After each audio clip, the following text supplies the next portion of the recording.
Good afternoon, everybody, and welcome to Press Box. John Carter, and to kind of start us off for the spring season, we got the baseball team, Coach Denny White, seniors Ian Jansen, Count Augusto. Welcome back, guys, and thanks for coming. So, Coach, once again, every time we have you in spring, it seems like we talk about the great season you have, but tell us a little about what you're doing so far. We're doing really well. We're 11-2 in the league in the MAC Blue, which we've won already. We're 16-4 overall. And we have, I think, 10 games left, okay. 9 or 10 games. So what's been the strengths of the team so far? Pitching is definitely the strength of the team, and the defense. The hitting hopefully will come around. That takes a little while because once you start, you really can't get outside. And so it takes a while for the hitting to catch up. It seems like you've got a really interesting blend of experience with people like Colin and Ian, and some sophomores and juniors who are really contributing. Talk about this blend on the team. I think blend is a really good word. We have 5 seniors, 5 juniors, 5 sophomores, wow, and a freshman. And blend is a great word. And it really is difficult for the seniors because they historically, they're the mentors. Right. They're the leaders, they're the captains, they're the guide. But normally it's a predominantly upper class system. And this year it's not.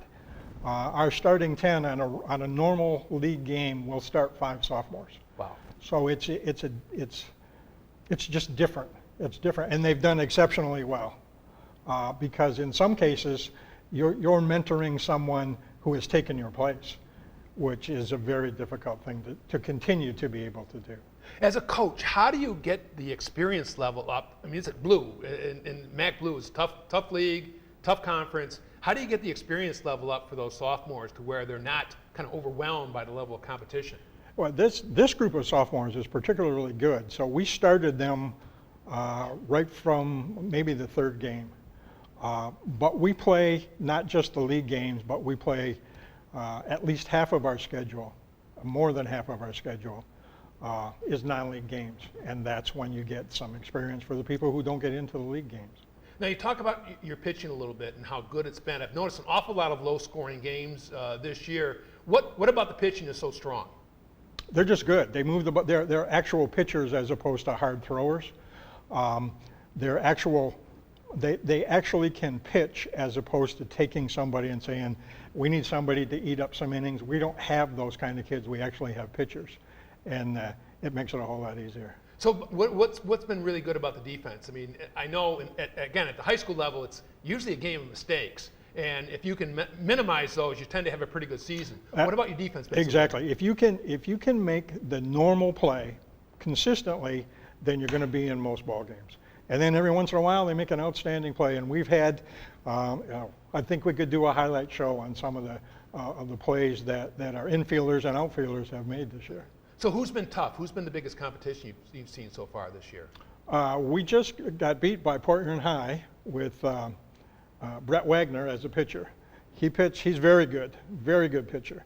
He pitched 18 outs with 16 strikeouts. Wow. It's a little hard to beat somebody like that. Yeah. Is he just overpowering, or is he? He's good. He mixes his pitches up. He throws hard enough that you have to sit on the fastball. So when he throws the off-speed pitches, you're trapped.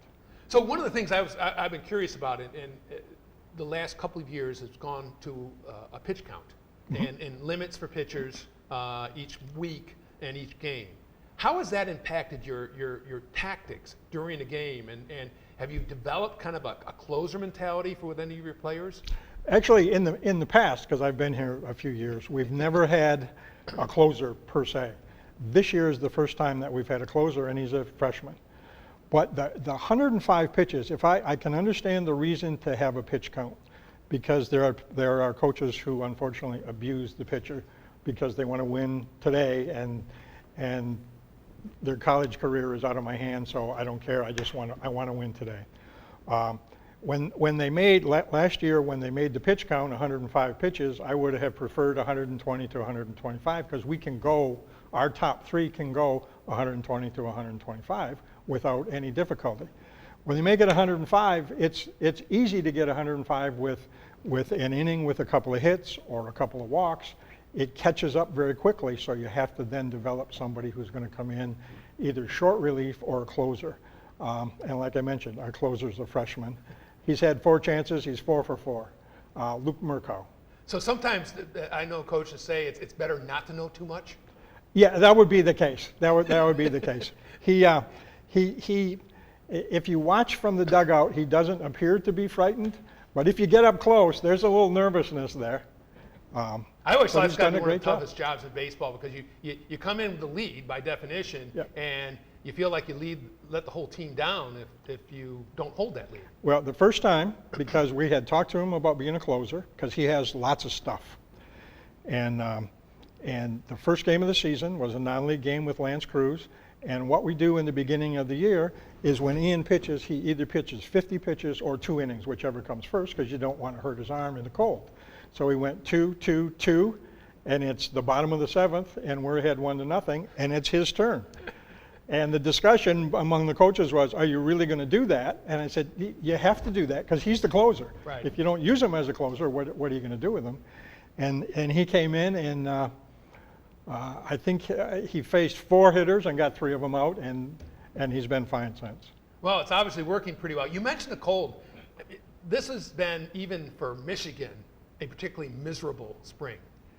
As a coach, how do you prepare? I mean, from whether the first time you go outside to, as you mentioned, limiting pitches or limiting exposure. What's your mindset as a coach? Yeah, that's the only thing that you can do. We are fortunate when we're at home, there are heaters in the dugout. Oh, okay. That where people congregate just to get your hands warm, because it's it has become a joke among the coaches early on in the season. You say to the hitter, swing the bat. And all along you're thinking, thank God that's not my hands doing that. Or the same thing with fielding. And with pitching, I think you have to be really careful because it's more than difficult to warm up in the cold. And they're high school kids, and they want to be ready, and they want to do it. And when you say, are you okay? Sure, I'm fine. And you have to begin to interpret what, I'm fine, is sometimes. Yeah. Well, let's talk with the players a little bit. And Ian and Colin, thanks for coming by. It's good seeing both you guys. And Ian, maybe tell us a little bit how you got started in baseball. Growing up, I was in a sports family. I always had balls around the house, and I want to say like 3 or 4, my dad put a baseball in my hand, and I guess I never put it down after that, and that's how it all started for me. So you're a multi-sport athlete. You played basketball and football.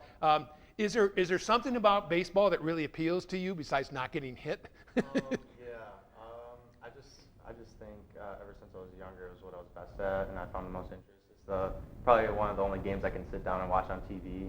So it caught my interest from a young age, and yeah. So what positions do you play? Shortstop and pitcher. And that's an interesting combination. Let's talk about pitching for a little bit. What's your best pitch?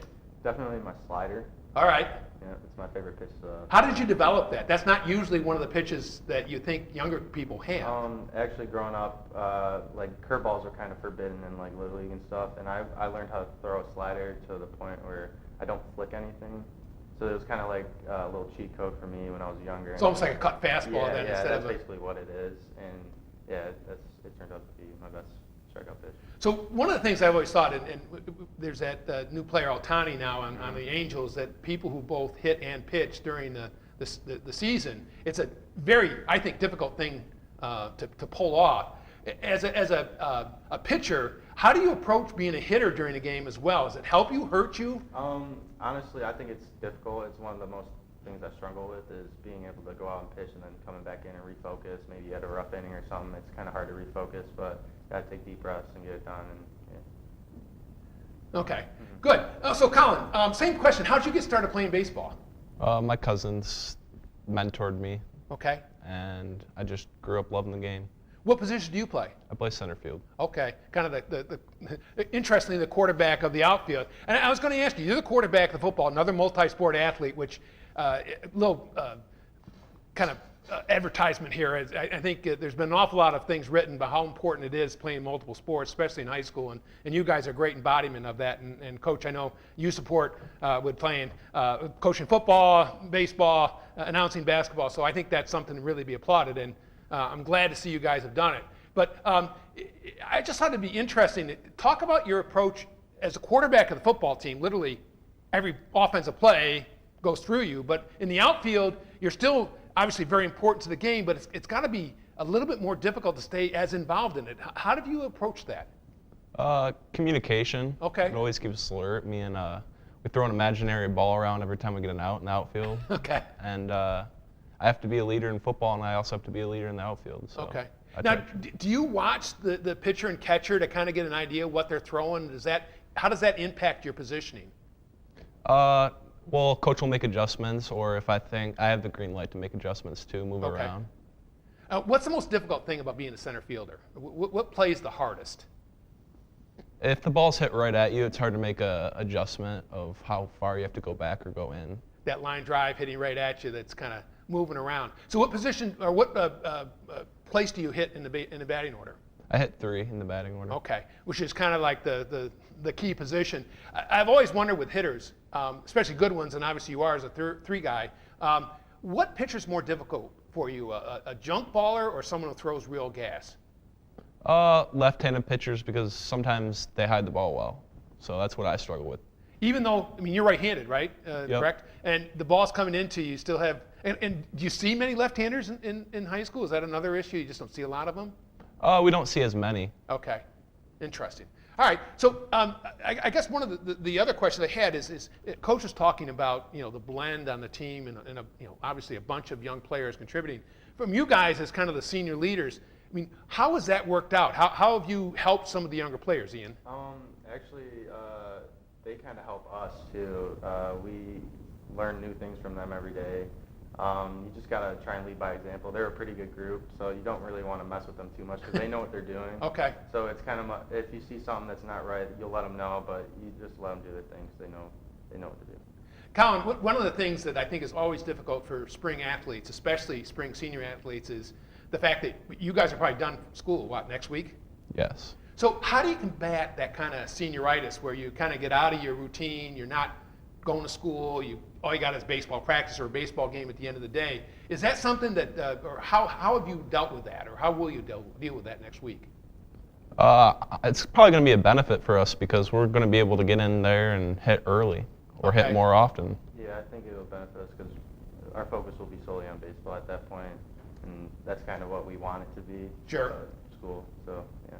So it's interesting. Both you guys, I understand, are intending to play beyond. Colin, where do you want to play next year? SC4. Okay, and that's the local community college, and they've had a baseball program for a while. Coach, I mean, it's been in and out, hasn't it, a little bit? No, it's been in for probably the last 30 years. Okay. I coached up there 31 years ago. Oops. It's been solid with Rick Smith, who's now at Jackson Community Okay. College. The last couple of years have been a little spotty as far as finding a consistent coach. This is their coach's second year, and the athletic director up there, Dale Voss, is real high on him. So hopefully he'll stick around Excellent. and develop the area players. Good. Well, there's been some good players come through. Mm-hmm. If we can get some of them to continue on and play up there. And Ian, I know you're going to Saginaw Valley. Yeah. So how did you decide on Saginaw? The money was the most part. It was close to home. I was guaranteed a spot on the roster. It was just a good fit for me. Where do you think you'll end up playing there? Shortstop, middle infield, maybe center field, outfield spot maybe. How have they been? Have they been a pretty good team the last couple of years? They've been struggling the past couple of years, but our recruiting class is pretty good, so hopefully we can change that. What's the coach? Who's the coach up there? Coach Ebright, the coach that recruited me, just stepped down, and now Coach Vanderland he's a coach from Texas. Oh, really? He Okay. just took over. Yeah, he's the interim head coach right now. And what league does Saginaw Valley play in? Who do you play? GLIAC, Division II. So it's Grand Valley Yep. and those teams. Mhm. Okay, that'll be an interesting. Yeah. What are you looking? What do you think is going to be the biggest challenge making that move from high school to up to that level? The speed of the game is obviously going to get faster. I think I'm prepared for it. I've been playing above age groups my whole life, so yeah, I think just speed, just getting adjusted to speed and stuff like that. So I understand both you guys have been selected to the Times Herald All-Star Game up at Sanborn. What do you guys know about that? Is it something that you're aware of?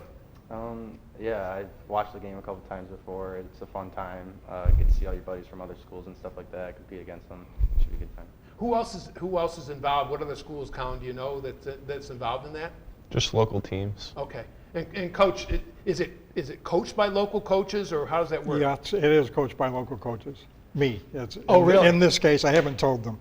Yes. That was great. Yes. So You they thought may you were get a getting chance away to from play. it just for 1 weekend.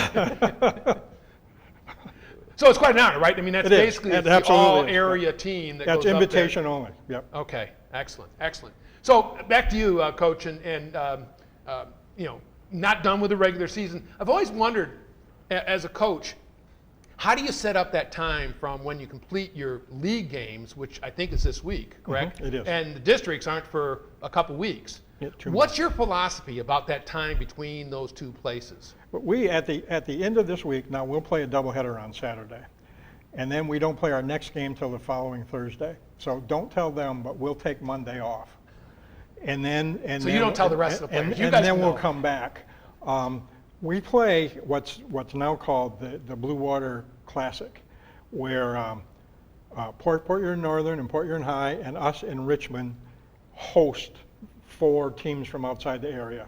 And they'll come in and we stay at our field and they rotate. Okay. So we play 2 games on a Friday and 2 games on a Saturday. And then the following week, because there's not a play-in game for our district, there's only 4 teams.